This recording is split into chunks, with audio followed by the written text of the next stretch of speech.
Okay, what we're doing today here, Lord willing, is rotating the tires, repacking the wheel bearings, replacing and of course packing the front wheel bearings, fixing the exhaust system.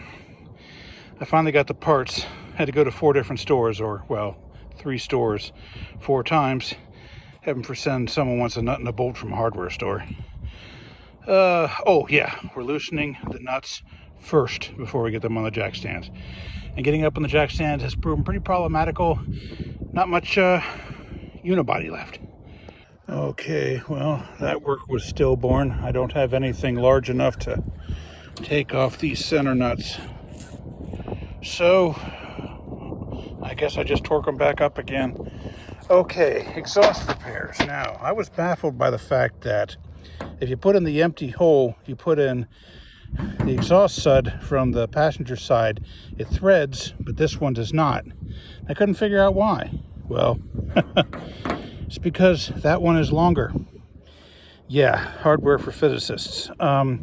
So, the plan is to put this nut on here, run it all the way up, put this one in, torque it down till it's flush with the thing on the bottom of the block, and then take this nut, hold this one with this one, take this nut down, and then close the exhaust system. That should actually work. Okay, guys, I think I actually fixed the exhaust. We'll know right away if I did. Oh, why is that was on?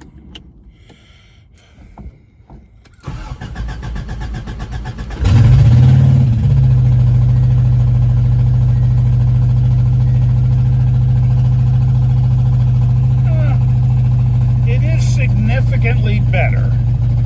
Okay. Okay. I'm gonna close out the this episode with this one. We weren't able to rotate the tires. Oh, wait a second. Yeah, we can rotate the tires. We just can't do the wheel bearings. Okay, I'll probably rotate the tires after this. Okay, guys. Yeah, I guess this one's about it.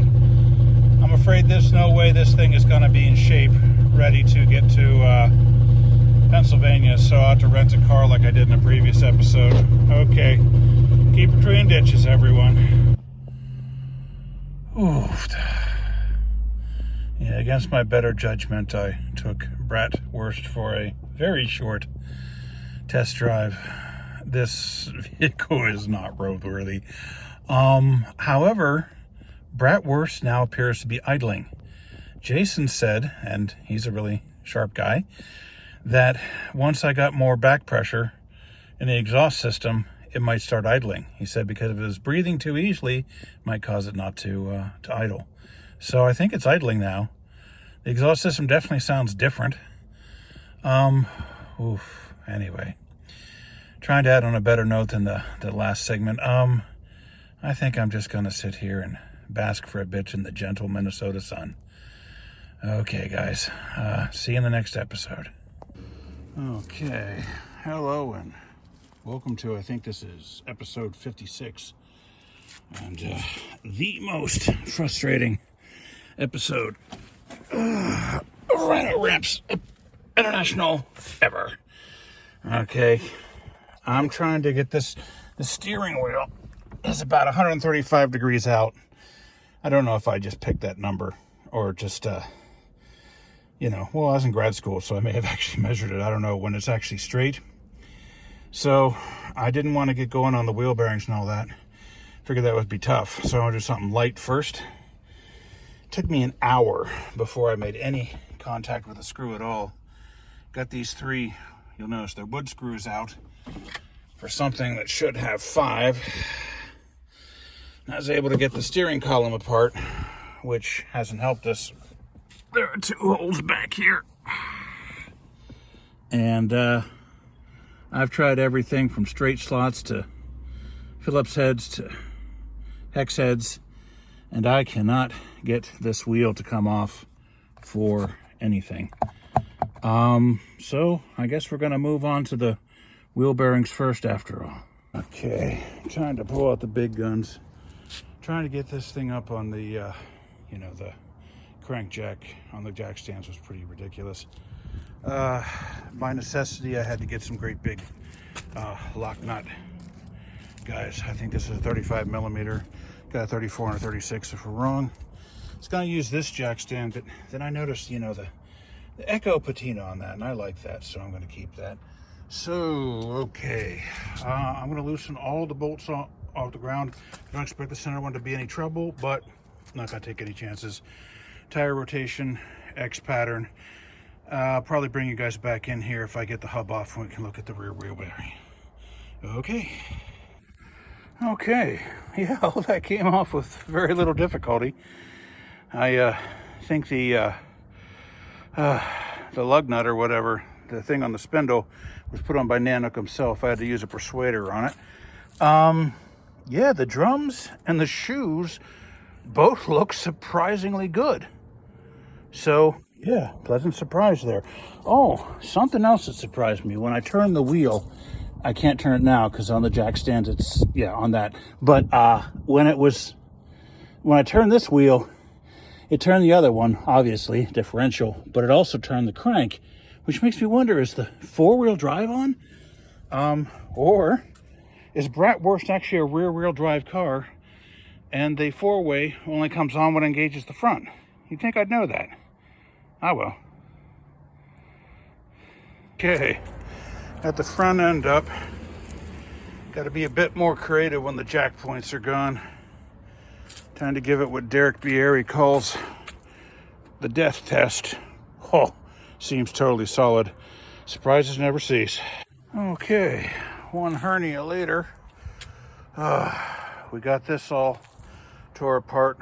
There's two bolts, you loosen them, and you can slide the whole assembly out. I took an extra one out. Where is it? There. Didn't have to. Both the pads and the rotor look in surprisingly good shape. Just gotta somehow get out that seal without breaking it, and we can get at the bearing. Okay. This is the lowest ebb of the channel. I'm sitting in the car, the Brat. It's on jack stands. I ran out of daylight. It's December in Minnesota. And, yeah, I was trying to put the excuse me. I trying to put the brakes together by Braille. And then I realized I couldn't even thread the castellated nut, the one that holds the, that provides the preloading on the bearings. So I think I may have put the bracket on the wrong side of the flange, which is, excuse me, something you wouldn't even think you could do, but apparently I have. So the Brat is a 750-pound paperweight right now. Yeah, Brat weighs 750 pounds, if you can believe that. Probably a third of that's me. And, yeah, she ain't going anywhere. I can't take a look at it tomorrow, maybe Monday. And maybe we can get Jason on this. Okay. Like I said, this is the lowest ebb of the channel. And I'm serious. Okay.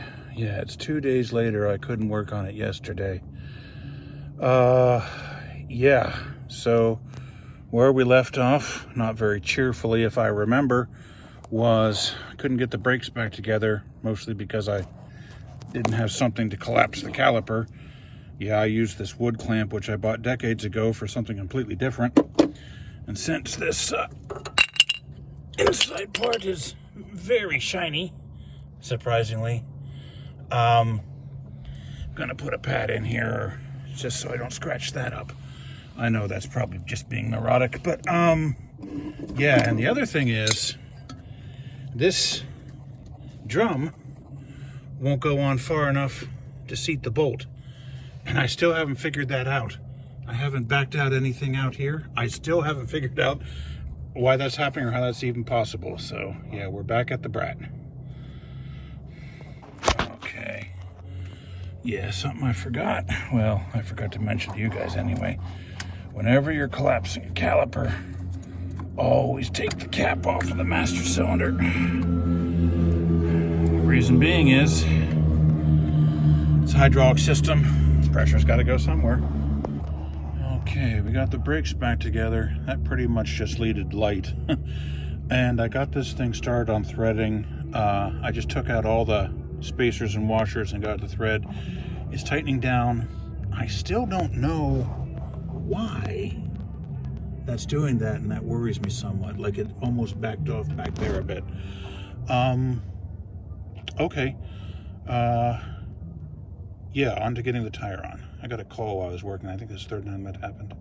Okay, we got it all back together, and everything's torqued and pretty much exactly where it should be. Okay, one of the great things about having a front-wheel drive car up on jack stands is that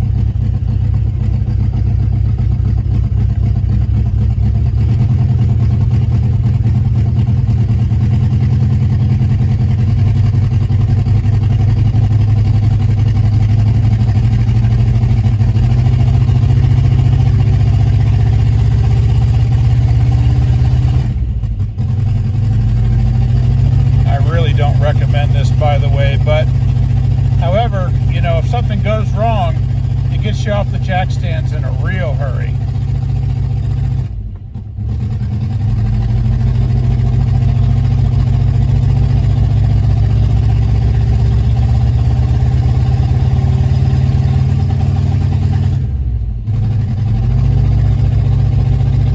Boy, it accelerates great with no resistance.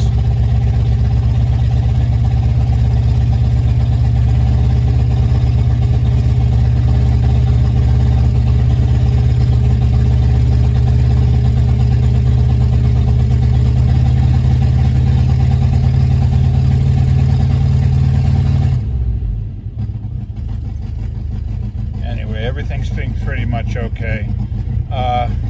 We still got to get these wheel bearings out. Oil pan gasket should come in tomorrow. Clean the screen. Yeah, we're getting there. Okay, we got the rear end jacked up. Not quite enough lift with on the jack stands. We can get these tires rotated, get it back together. We still haven't fixed either the front or what I suspect are the rear wheel bearings. But at least we'll have it back together and off the jack stands. Also, the car seems to want to stall out now. First it floods on the, the passenger side and then just cuts out entirely.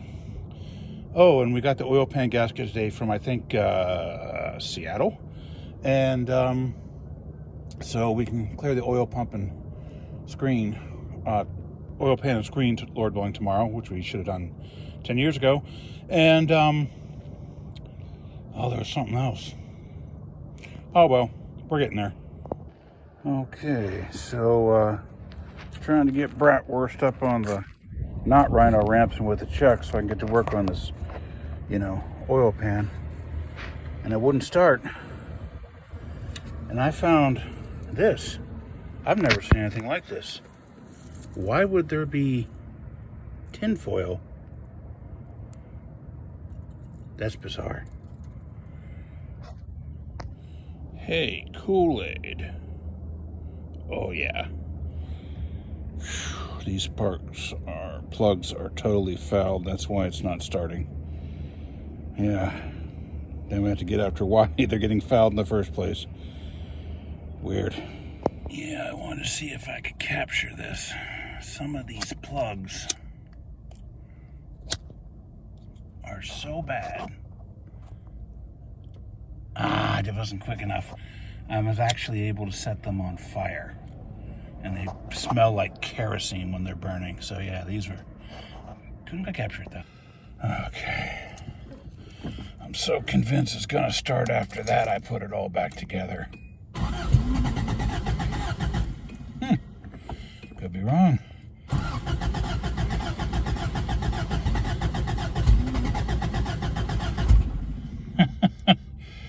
Hey.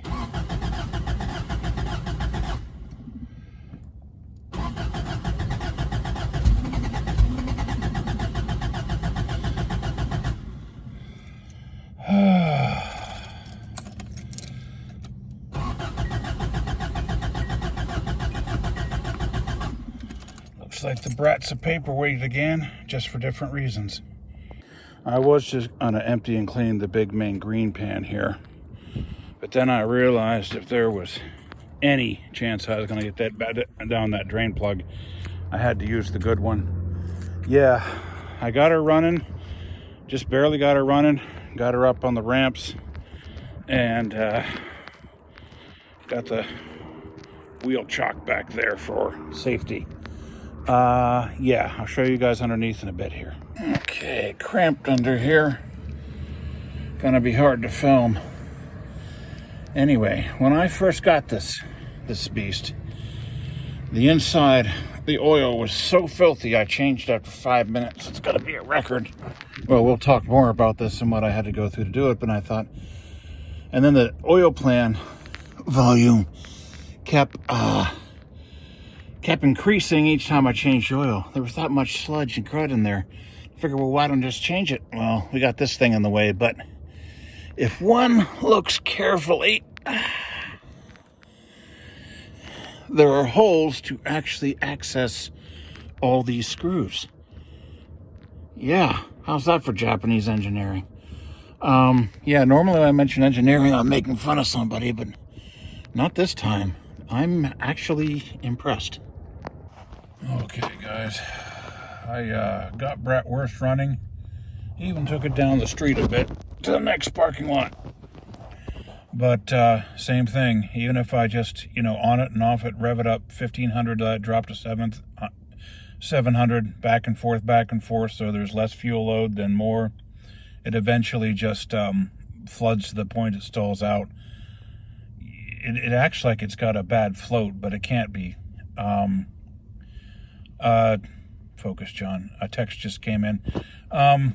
Yeah, anyway, so, oh yeah, and yesterday, Herr Cougar almost quit on the way back from the China buffet. I think that's just got to change the fuel filter because I ran the tank lower than I had before, and that means more rust. Anyway, guys, this is one going to round it out. Bratwurst is back to being a paperwork. Wait, yeah, I got to head out east, and I got to take a rental. Yeah, I run a car channel on YouTube, and I got 2 cars on my stable out here, and I got to take a rental. Yeah, that's embarrassing.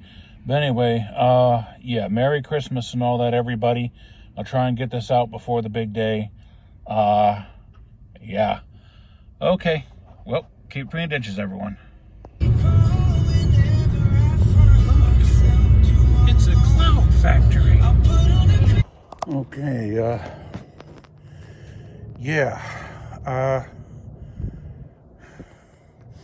yeah, we got, oh boy. Anyway, let's try that as a retake. I was going to empty and clean the, oops, retake.